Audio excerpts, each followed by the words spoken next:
Okay, actually created a disk um, with XP Delta installed, and I added some extras to it so that um, the the disk is actually just generic, and then you can set it up according to how you're going to actually use it. Um, Obviously, Windows XP is, I think they dropped support for it like over a decade or 10 years ago, and so um, without any add-ons or any extra security enhancements, you know, using Windows XP on the internet is I guess I could say just kind of risky. So what I've done is basically you could use it as is right now, um, and not need to use it on the internet, and work just fine, and it may just even work faster than it will without all the other updates that you should add to it in order to be on the internet. I mean, XP doesn't have any virus protection, no real good firewall. The security updates aren't there, so I have facilities to actually fix all those things. But if you're going to use it on the internet, it's probably recommended you do so. And so just assume that the disk you actually get is you know it might have everything installed so it'll actually work on the internet, but I wouldn't recommend it unless you add the updates to it. So what I'm going to do is just basically go through the resources I just had on the disk, and basically just everything's on the desktop under the extras folder, and there's things on here that um, you might want to install, and there's other stuff that basically is just in the folder that you know you may need. So let's assume that you actually want to connect to the internet. The first thing you'd actually probably need to do is, because this is just a generic copy of Windows XP, it will not have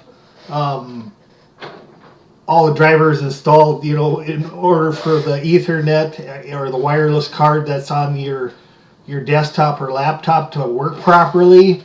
So in order to connect to the internet, you'd actually first have to install the drivers, and so you basically can use either one of these programs, to install the drivers.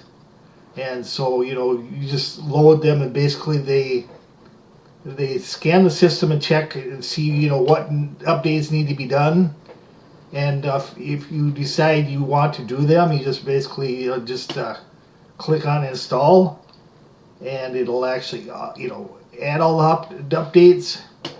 And or you can basically just click on update and update specific things. So this would just be one program. I forgot to look at the name, but this is actually Snappy Drivers, which may be a little bit newer, and the drivers possibly might be newer, but I guess I wouldn't, if one doesn't work, maybe the other one will. So you would start Snappy Drivers, and usually you would have basically this message where you'd actually have to unblock it so it can connect to the internet. So I choose that, and then just kind of the same thing. It gives you a list of all the things that can be updated, and if you decide you just want to update everything that can be updated, you just you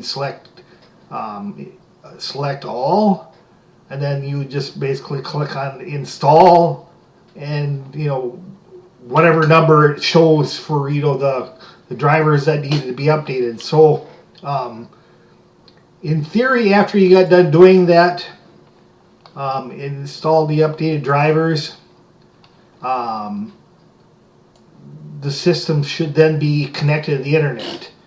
And then once it's connected to the internet, then you can proceed to do some other things that actually should be done. One thing is actually to update your internet certificates, the root certificates. So, even if you want to use Internet Explorer, which I wouldn't recommend, it'll actually, in theory, work better, if once the certificates are updated, because obviously it's just going to fail to load a lot of sites if you use it as is. But so I would, the first thing after you're connected to the internet is just, run this to update the certificates. It shouldn't take that long to do. It's actually, going to the relevant sites and downloading the certificates. And then it's kind of, just update everything, as needed. And then, the browsers should work better. And so, once that's done, you basically just, click on continue, or, and just exit the program. So then, like I say, that'll allow the browsers to maybe function better, or at least Internet Explorer to function better. I also include a browser that's still being actively developed, that works on Windows XP, and that's this Pale Moon. So security-wise, obviously it's better to use something that's actually might not have as many exploits as something that hasn't been updated in possibly a decade. So, that's why Pale Moon's on the desktop. It just works, and it may work on websites that you can actually access if you're trying to use Internet Explorer. And so that's that. Your browser basically updated the browser certificates, and you have the browser resources to access the internet. And then the other thing, security-wise, that you probably need to do is then to set up XP so that it actually can get Windows updates. And I'm just going to click on install so this starts.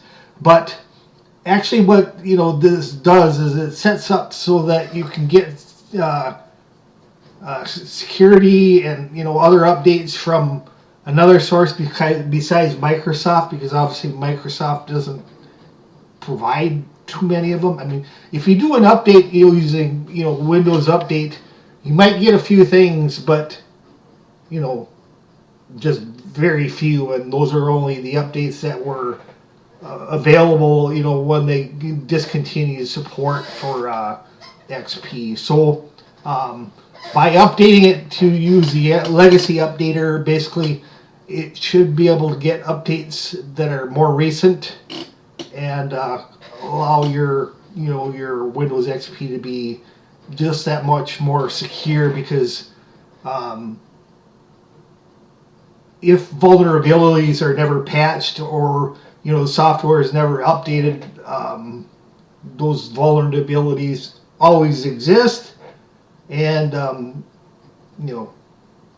like, I guess vulnerabilities basically make it dangerous to use it on the internet. So the legacy, it looks like it's basically been done. It's going to pop up with this window basically, and then it's going to start connecting to the internet to check what updates might be available. And so I'm going to let this go for just a little bit. And so essentially we've done those two things, that would be recommended if you're going to be using the Windows XP on the internet. The third thing is obviously you can install Antivirus, which would probably be recommended. Otherwise, there's plenty of places on the internet you can obviously get viruses and all kinds of malware from. And having at least some antivirus protection is obviously recommended. So so I actually have the open source ClamAV besides AVG antivirus, but ClamAV might be able to protect from possibly a lot of viruses, but it is kind of a lot smaller footprint, and doesn't do a lot of things that other antivirus programs do. Even though this copy of like AVG doesn't have all the features that, or use all the resources that the newest copy would use, because even though AVG offers the antivirus program and you can download updated virus definitions, the software itself hasn't been, they've discontinued updating the software. So just be aware of that. There is other sources, so you could install them. Kind of the remainder of the stuff here, I go through some of it else, but I think I'll go on to once you're connected to the internet, you can also look at and install, kind of like, there's a list out there which I'm just going to load. It was under that folder that I just opened, but essentially this is a list of programs that you can download and install on your computer from the internet, and most of it's pretty much free stuff, and others is obviously it's all possibly, or the majority of it is probably is not currently being developed anymore, except for maybe with a small exception of like maybe browsers and some multimedia programs and so forth. But so like I say, this is just basically a list of XP software, and you basically look through it. If there's anything you want to install, just be aware that, like I say, the majority of the stuff contained on the list is actually it works just fine on XP, but it's no longer being developed, with the exception of maybe like I mentioned, install Pale Moon, and so if you go to the the home page, it might have the latest version that was released maybe a week ago or something like that. There's other browsers, but you just kind of have to go through the list, and I don't really provide any recommendations on what you should use. And then there's a number of like BitTorrent programs that you can use to download other programs, and then security software. So then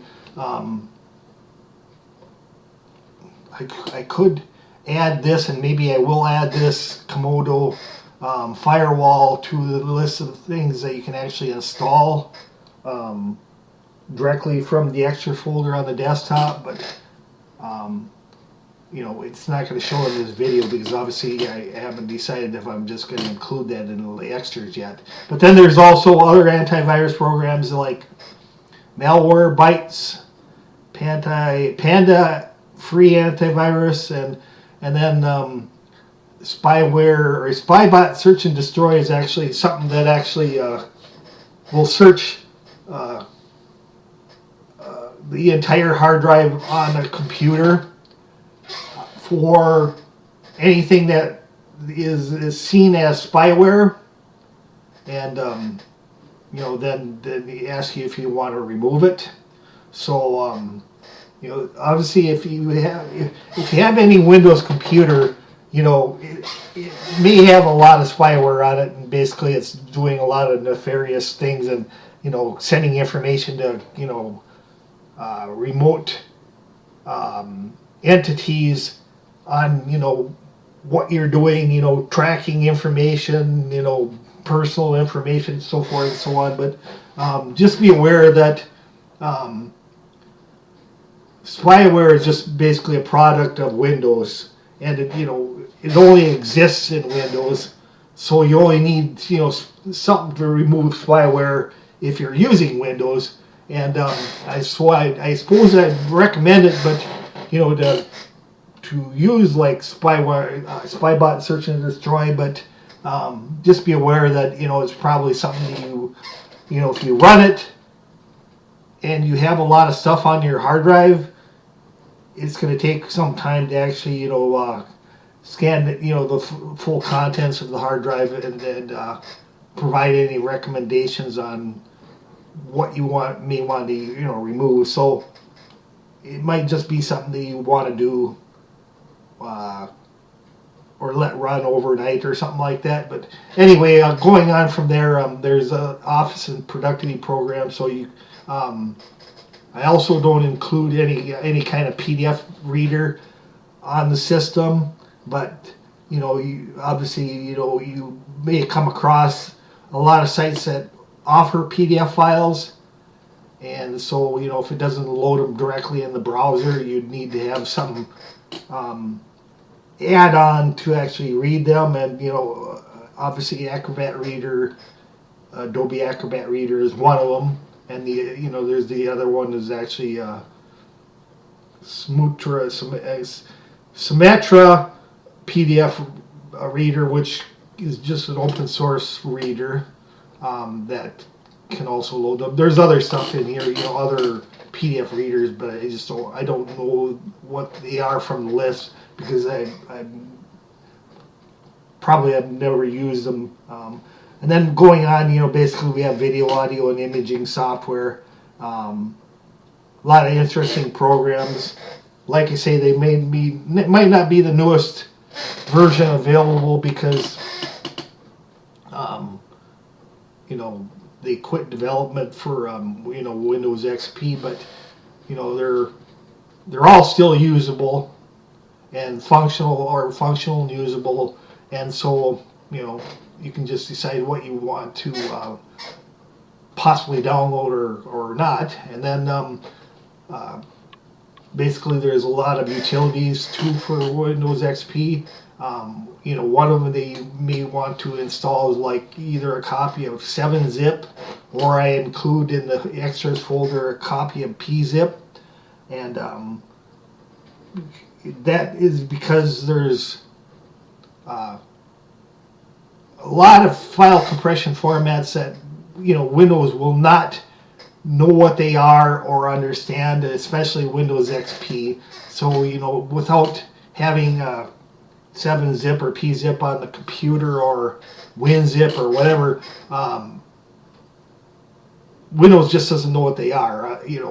But if you have the aggressive program on there, basically it can handle like the RAR files and 7Z files that you might be able to download from the internet.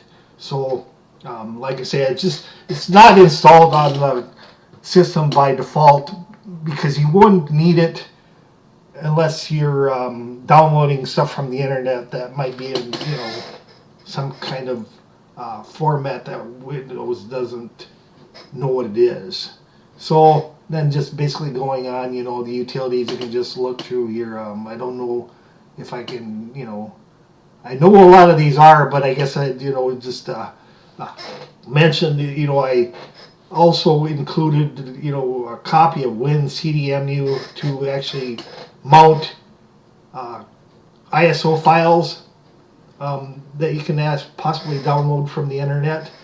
so that you don't have to, load any CD in in your CD drive. And sometimes it's good thing for, like, if you want to play XP games. Some of them actually require you to actually have the CD in the drive, so that in order to even start the game. So instead of just having to have the CD in the drive all the time, you can just mount in the ISO file instead, and still play the game like that. So going on, basically interface enhancements. I've probably not tried many of these, but it's up to you what you would want to look at. But sometimes if you install some things, you can't back out of them that easily. So just be aware of that. Going on, you basically have virtual or emulation programs. VirtualBox is so you can install and boot other operating systems from within VirtualBox. DOSBox is actually just a MS-DOS emulator, and then there's VMware, and then there's basically these are Project 64 and SNES, PCS X2 are all obviously game emulators. Then there's some Windows updates that basically having a list where you can find these it might be a better option than just trying to find them searching around all over the internet. Developer tools, Microsoft software. You can actually I include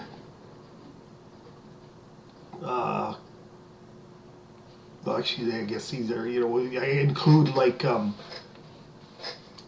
Office suite, which is LibreOffice, and that's just the last version that supported Windows XP.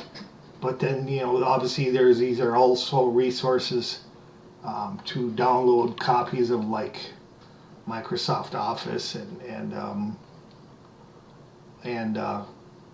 pretty much it looks like these are also ISOs or for installing another version of Windows.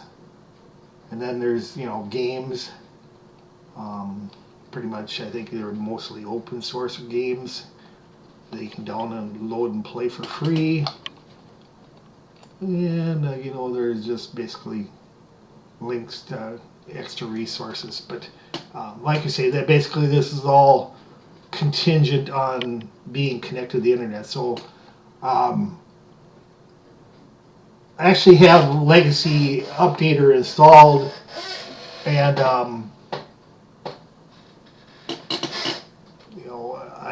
I guess I'm not basically we could just proceed on and just click on download and install now, and it would download the things that it might see that it actually needs to download and install, but I'm not going to go wait for that process to complete. So going on, I do also include some resources for a non-internet connected PC, but that will require you to actually install WinCDMU. And so I'm just going to go ahead and do it, and then I can show you there's another resource that is essentially just an ISO, which is Windows XP _10 ISO, which is what I'll show you here in a second. It's pretty much just a Windows XP compatible software list. so that you can, have something to actually download or install software on XP if you don't, want to use it or connect it to the internet. So the only thing is that even though it includes a large list of software, it's actually in German, but I don't think that means that, if you try to install the software, that it's actually going to be also in German, because software is usually set up to the same language as Windows is, and so it should probably display in English, but that might not always be the case. But you can always try and see what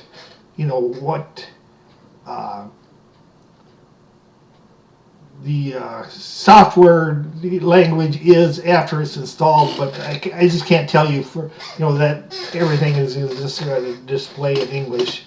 So, but anyway, it's a list of categories, and basically you can look down through the list and try any of the programs on here that you might want, and just see how they install. All you'd have to do is basically, click on the Start Installer to install it on your system. And obviously, if it doesn't display like you hope it would, then you can always just go into under the Control panel and Programs and delete it. But anyway, I'm just going to go through the list. Basically, then there's a list of tools, which obviously there's going to be more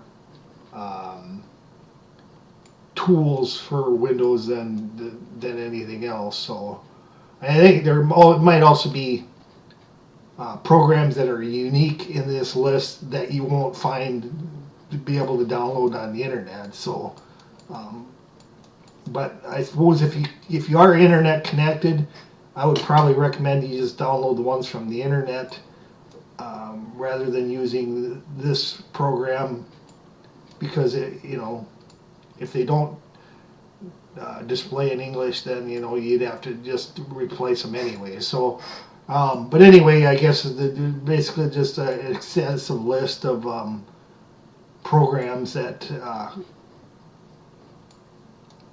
only work on Windows XP.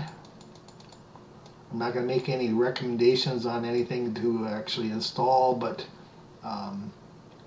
games, tools, essentials. I don't know what they. I suppose essentials, be some things that. I don't know. I mean, I guess, see, the thing is that some things like DirectX and like Adobe Acrobat Reader would be maybe considered essential, because they're commonly used if you're connected to the internet, and not included in Windows. And then there's, I don't know, I guess I couldn't say what this Norman virus control is, but you can always try it, I guess, but I have no idea what it is. And then there's other programs like WinZip and Zone Alarm and so forth and so on. But I guess I'm not making any recommendations. I just made this is a resource for non-internet connected